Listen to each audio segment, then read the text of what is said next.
Hi, my name is Willie Galloway and I'm a West Coast-based organic gardener. On my website digginfood.com, I teach people to grow their own vegetables and cook with seasonal ingredients.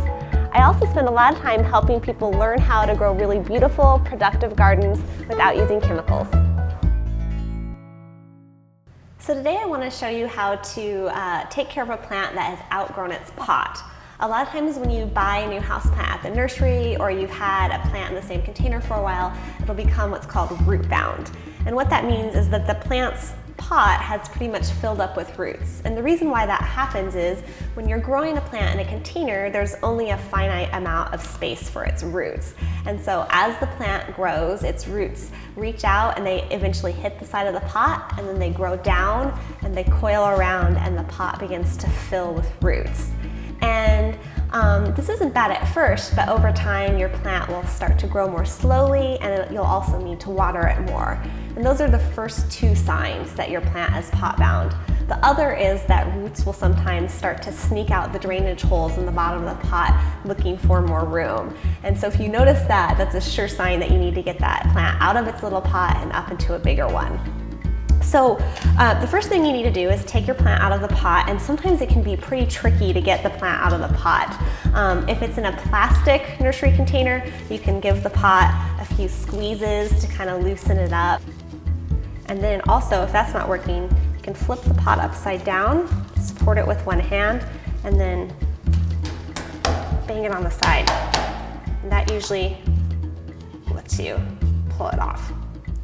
So now, when you have roots that are really root bound like this, you need to loosen them up, and so they're not all coiled, because if you just go ahead and plant them in the next pot, they'll keep coiling around. So what you do is you just start to gently begin to work them apart. Shake out some of that soil in the middle and just loosen up those roots.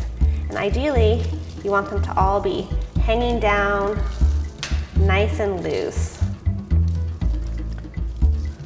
Because then when you put them into the new pot, you can spread them out and they won't be growing in that tight circle. When you choose a new pot, there's a couple things you want to look for.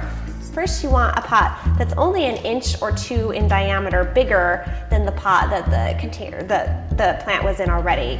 And the reason why is if you put a plant into a huge pot, there's a lot of excess soil, and when you water, there's so much soil that the plant can't take up all the water that's in the soil, and so the soil will stay wet longer than it should, and that can cause root rot problems and other things can go wrong with your plant. So you want a pot that's the right size for the plant.